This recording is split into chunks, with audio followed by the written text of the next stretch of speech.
Priscillian was a wealthy nobleman of Roman Hispania who promoted a strict form of Christian asceticism. He became Bishop of Ávila in 380. Certain practices of his followers were denounced at the Council of Zaragoza in 380.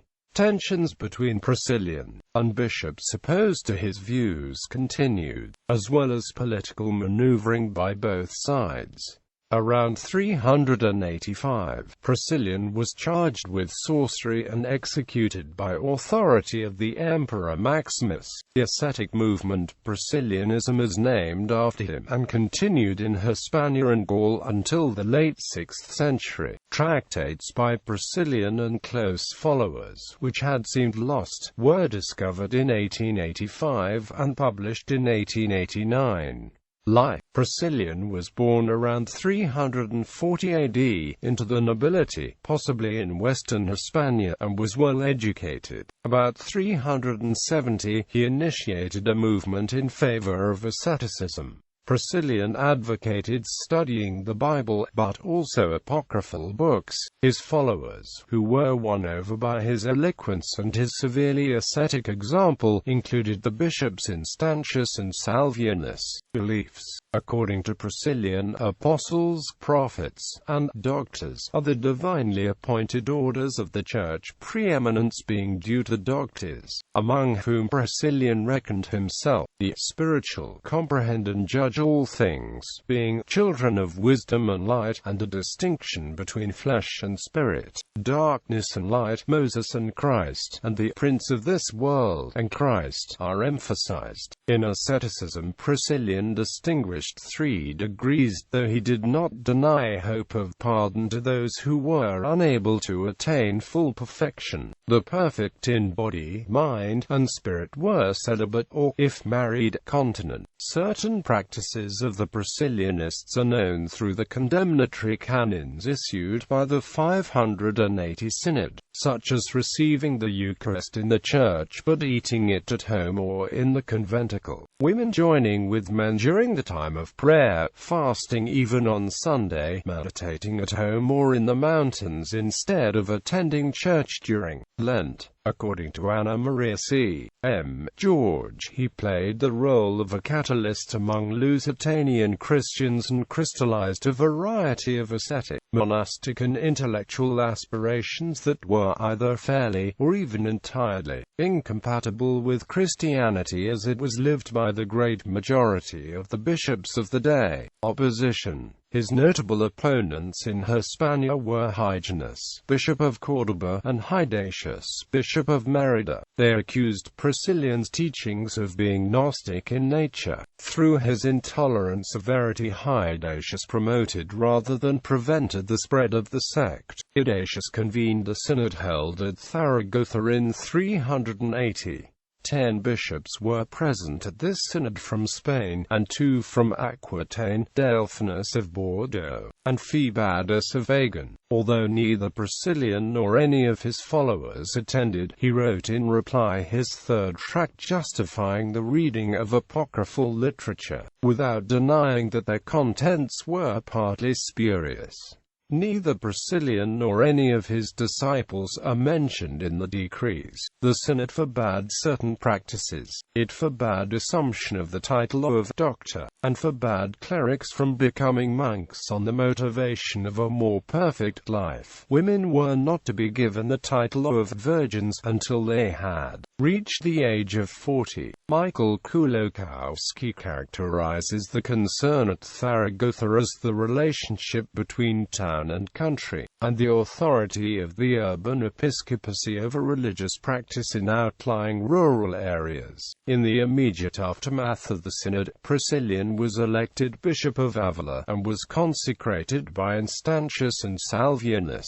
Priscillian was now a suffragan of Euthachius of Ossunuba, the metropolitan bishop of Lusitania, whom he attempted to oust, but who then obtained from the Emperor Gratian an edict against false bishops and manichees. This was a threat against the Priscillianists, since the Roman Empire had banned Manichaeism long before it legalized Christianity. Consequently, the three bishops, Instantius, Salvianus and Priscillian, went in person to Rome to present their case before Pope Damasus I, himself a native of Hispania. Neither the Pope nor Ambrose, Bishop of Milan, where the Emperor resided, granted them an audience. Salvianus died in Rome, but through the intervention of Macedonius, the imperial magister officiorum and an enemy of Ambrose, they succeeded in procuring the withdrawal of Gratian's edict, and an order for the arrest of Euthachius.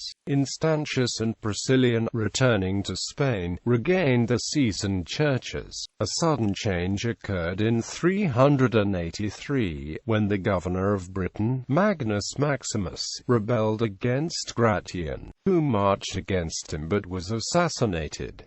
Maximus was recognized as Emperor of Britain, Gaul and Spain, and made Trier his residence. Euthachius presented his case against Priscillian, and Maximus ordered a synod convened at Bordeaux in 384. After this, the matter was transferred to the secular court at Treves. Euthachius and Hydatius of Merida both went there for the trial. Sulpicius Severus notes that Martin of Tours protested to the emperor against the ruling, which said that the accused who went to Treves should be imprisoned. Maximus, a Spaniard by birth, treated the matter not as one of ecclesiastical rivalry but as one of morality and society. He is also said to have wished to enrich his treasury by confiscation of the property of the condemned. At Trier, Priscillian was tried by a secular court on criminal charges that included sorcery, a capital offense. Priscillian was questioned and forced to make the confession that he studied obscene doctrines, held nocturnal meetings with shameful women, and prayed while naked. Consequently, he was charged with practicing magic and convicted to death. Euthachius was his chief accuser. Priscillian was condemned and, with 6 of his companions, executed in 385. Priscillian's execution is seen as the first example of secular justice intervening in an ecclesiastical matter. Reactions to the execution. Pope Siricius, Ambrose of Milan, and Martin of Tours protested against the execution, largely on the jurisdictional grounds that an ecclesiastical case should not be decided by a civil tribunal, and worked to reduce the persecution. Pope Siricius censured not only Euthachius but the emperor himself. On receiving information from Maximus, he excommunicated Euthachius and his associates. On an official visit to Trier, Ambrose refused to give any recognition to Euthachius, not wishing to have anything to do with bishops who had sent heretics to the death. Before the trial, Martin had obtained from Maximus a promise not to apply a death penalty. After the execution, Martin broke off relations with Felix, Bishop of Trier, and all others associated with the inquiries and the trial, and restored communion only when the emperor promised to stop the persecution of the Priscillianists. Maximus was killed in his attempted invasion of Italy in 388. Under the new ruler, Euthachius and Hydatius were deposed and exiled. The remains of Priscillian were brought from Trier to Spain, where he was honored as a martyr, especially in the west of the country, where Priscillianism did not die out until the second half of the 6th century.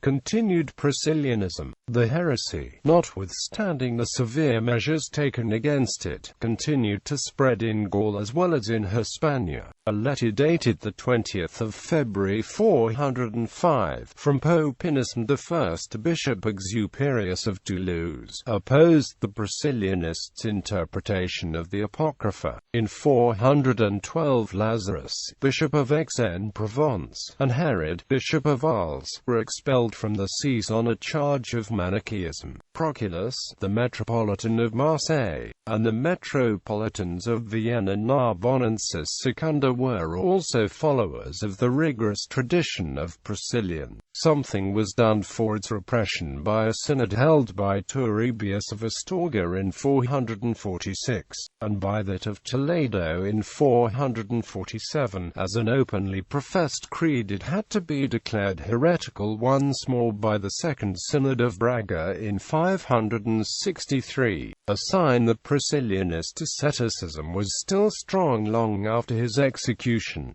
The official church, says F.C. Conabia, had to respect the ascetic spirit to the extent of enjoining celibacy upon its priests, and of recognizing, or rather immuring, such of the laity as desire to live out the old ascetic ideal, but the official teaching of Rome would not allow it to be the ideal and duty of every Christian. It is not always easy to separate the genuine assertions of Priscillian himself from those ascribed to him by his enemies, nor from the later developments taken by groups who were labeled Priscillianist. The long prevalent estimation of Priscillian as a heretic and Manichaean rested upon Augustine, Turribius of Astorga, Leo the Great, and Orosius. Although at the Council of Toledo in 400, 15 years after Priscillian's death, when his case was reviewed, the most serious charge that could be brought was the error of language involved in a misrendering of the word inascibilis. Augustine criticized the Priscillianists, who he said were like the Manichaeans in the habit of fasting on Sundays.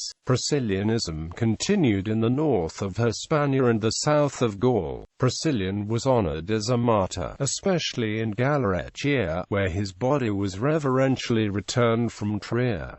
Writings and rediscovery. Some writings by Priscillian were accounted orthodox and were not burned. For instance, he divided the Pauline epistles into a series of texts on the theological points and wrote an introduction to each section. These canons survived in a form edited by Peregrinus. They contain a strong call to a life of personal piety and asceticism, including celibacy and abstinence from meat and wine. The charismatic gifts of all believers are equally affirmed.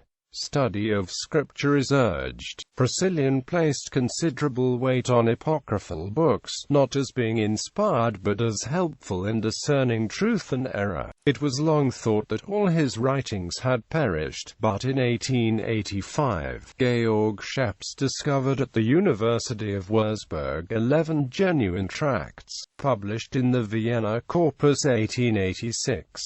Though they bear Priscillian's name, for describing Priscillian's trial appear to have been written by a close follower. According to Brown, Introduction, the source of the Comma Johanneum, a brief interpolation in the first epistle of John, known since the 4th century, appears to be the Latin Liber Apologeticus by Priscillian.